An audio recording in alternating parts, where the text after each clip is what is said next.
Okay, so anyways, this is one of my favorite projects to do with students, and I'm really, really excited to see what this class creates. So we're going to be writing a script. This is going to be your big project this week.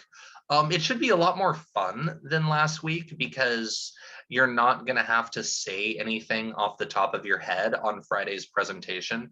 You are going to be writing scripts and you are going to be performing them.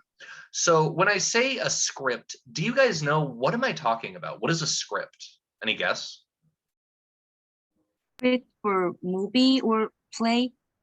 Correctamundo, smartest girl in the world.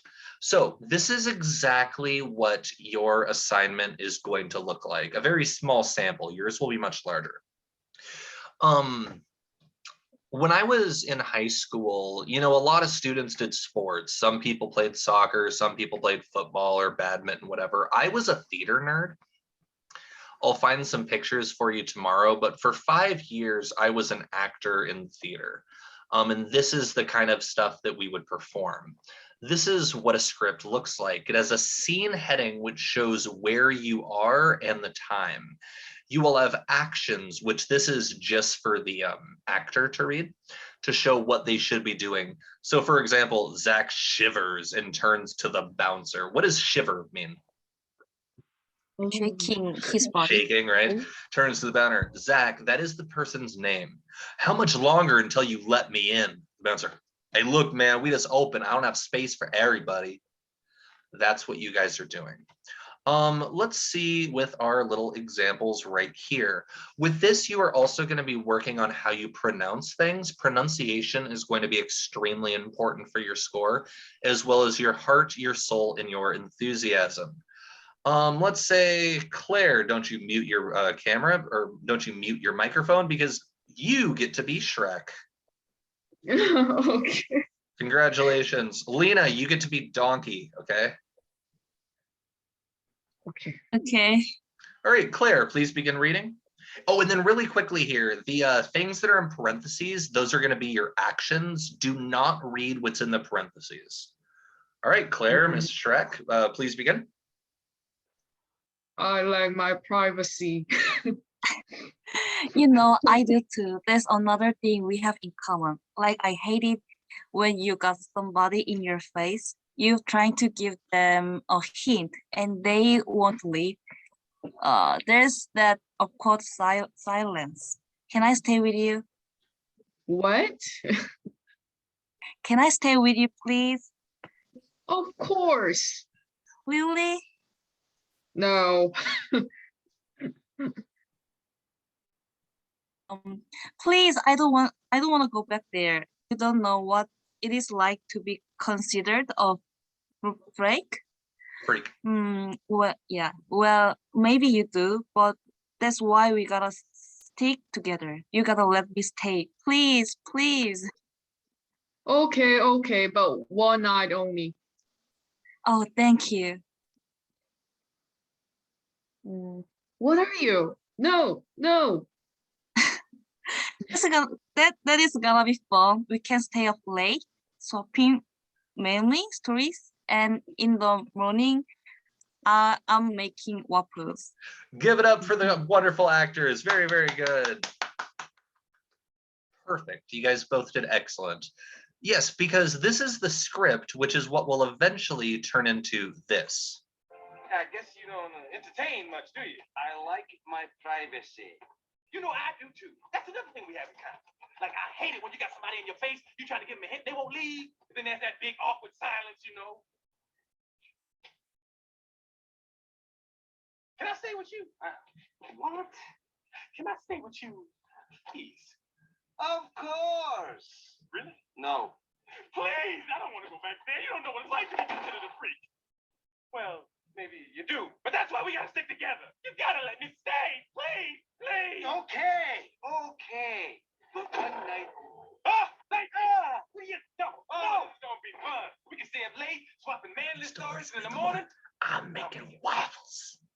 I love Shrek. Okay, back to class.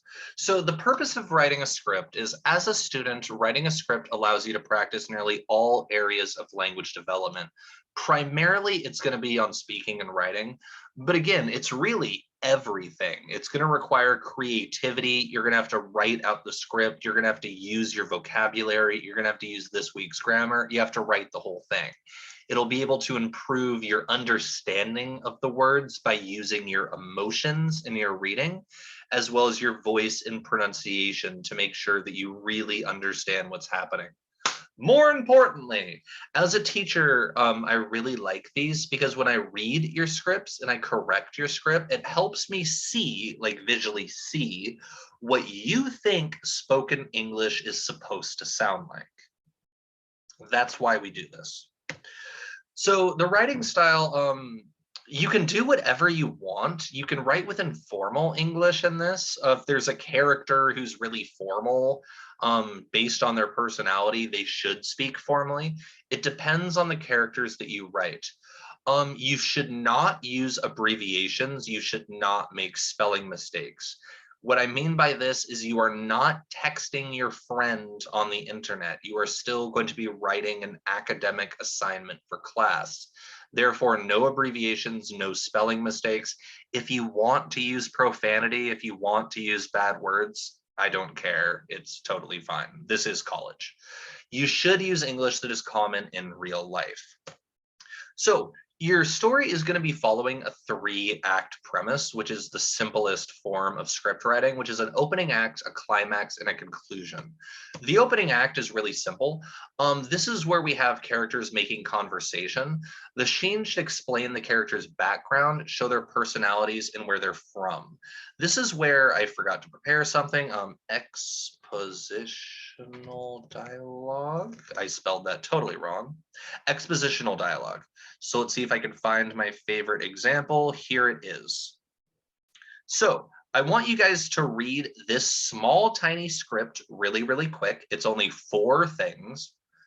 Take 30 seconds to read this and tell me what pieces of information do we know about the characters' lives simply from reading these 4 sentences. Again, what do we know about the characters, their personalities, their life, their story? What do we know about them simply from reading these 4 sentences?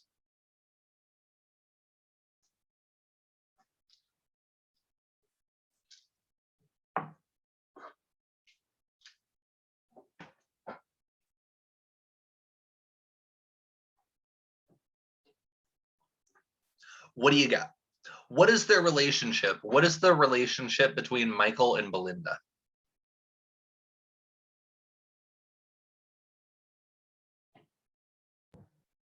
They were married. They were married. They were married or they are married? They They are. are married. They are Or married. they, Good, Married nice. couple. Do they have a good marriage or a bad marriage? Bad marriage. A bad marriage. What's the problem? Why are they on the rocks? Why do they not get along? What happened? I think Michael had an affair with Linda's sister. Michael, you dirty, dirty dog. You had an affair with Belinda's sister. I understand why she's mad. Is there anything else you can infer from this? Look at the second line. Our wedding was at Pink Rose Church. Anything that you can infer about these characters from this sentence? Your hint is the word church.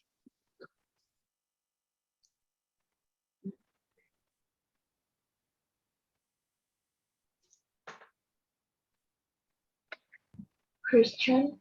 They are most likely Christians because they got married at a church, right? So that is what expositional dialogue is. And in the opening act, you want to use stuff like that to show characters' personalities, to show their jobs, to show their desires, to show who they are, their personalities, their background, what they're doing. The climax is basically the exciting part of the story, which is where you give the characters a problem and then you have the characters solve it. For our story, I'll explain in a minute, but it's Claire, you'll do good. But give the characters a problem and have them solve it. Finally, you have the conclusion. Sometimes, like in Star Wars, it's a happy ending, or sometimes, like in Titanic, it is a sad ending, but the characters solve the problem and the story ends. The project that you guys are going to be working on this week is you are going to be writing a script of a movie called Cabin in the Woods. You and your buddy are doing something in the wood, and suddenly you need to seek shelter. Maybe it's raining, maybe it's snowing, maybe you heard sounds of something in the woods that scared you. Doesn't matter, you need to find shelter in the woods. So suddenly you come across a cabin. Is it abandoned? Is there anybody in there? What's going on? But you go inside. What is inside of the cabin? This is where you guys are, you're gonna write this out for me probably tomorrow. This is just a brainstorming sheet to help you and your partners come up with ideas. You need to think of what are the characters' names? Simple. Why are they in the woods in the first place? Are they looking for treasure? Did somebody get lost? Are they running away from prison? Why are they in the woods? What causes them to seek shelter in an abandoned cabin? Again, is it raining? Is it snowing?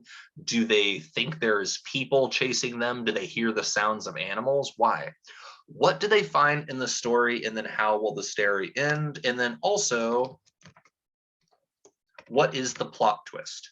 I'll explain more about the plot twist earlier. I think it was Minjin earlier who talked about stories having twists and turns. Basically, it's where something unexpected happens. I'll explain more about it tomorrow.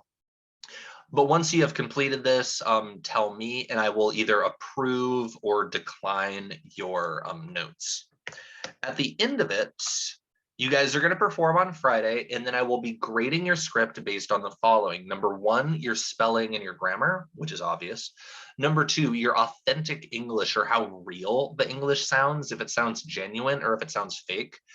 Creativity is just how good your story is, how interesting it is. Effort is if I feel like you guys really tried to write the story or if you guys were lazy. With this class, everybody in here is kind of amazing, so I might not grade you on this. It's something I used to do for like other classes before. And then acting, this is how well you read the script and showing your understanding and like your emotion behind the words. So for example, if there's a line in your script which is, oh no, how could you kill my... So for example, if you're this, oh no, how could you kill my husband? I love him. That's not very good, is it? So you want to be reading it with passion, with heart, with your diaphragm. And then for grammar, it's going to be use of intensifiers as well as use of past perfect continuous and past perfect, which I'm not going to care about too much. I'm mostly worried about the intensifiers. And then again, note you must have a plot twist. Each of these, 1, 2, 3, 4, 5, 6, for a total of 30 points. Whew. So what questions do you have for me right now? Is it team play? Yes, groups of 3.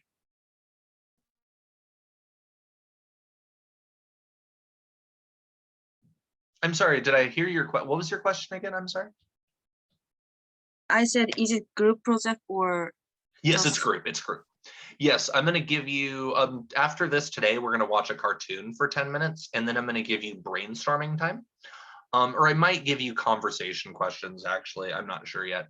And then tomorrow, I'm going to give you guys a half hour. And then on my Thursday, your Friday, I'm going to give you 45 minutes. So So how basically, long should? I'm so sorry. I don't to know. cut you. I don't know. How long? Um, It's your choice. uh-huh. I will very, very rarely tell you how long something is supposed to be, aside from your final book report, as long as you want it to be. If it's too short, I will obviously yell at you and tell you to make it longer, but I'm not going to give like a page or a word requirement. I think that if I do that, it cripples creativity. And I want you guys to have as much creativity and as much freedom as you need.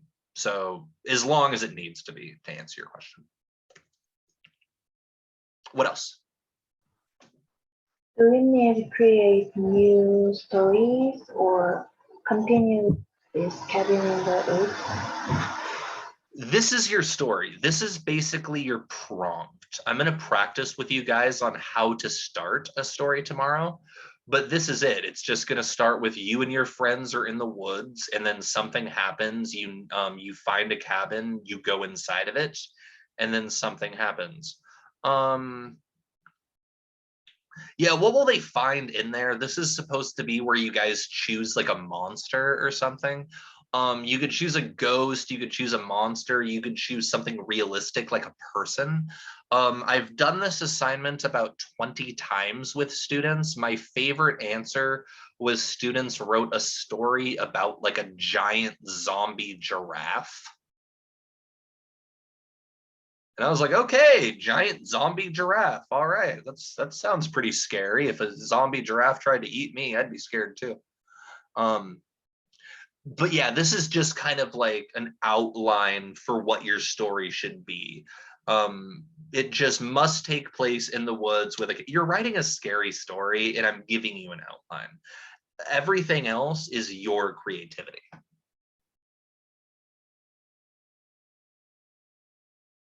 Anything else?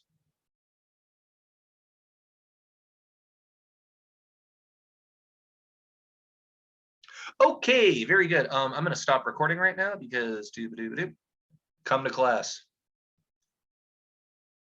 Did I stop?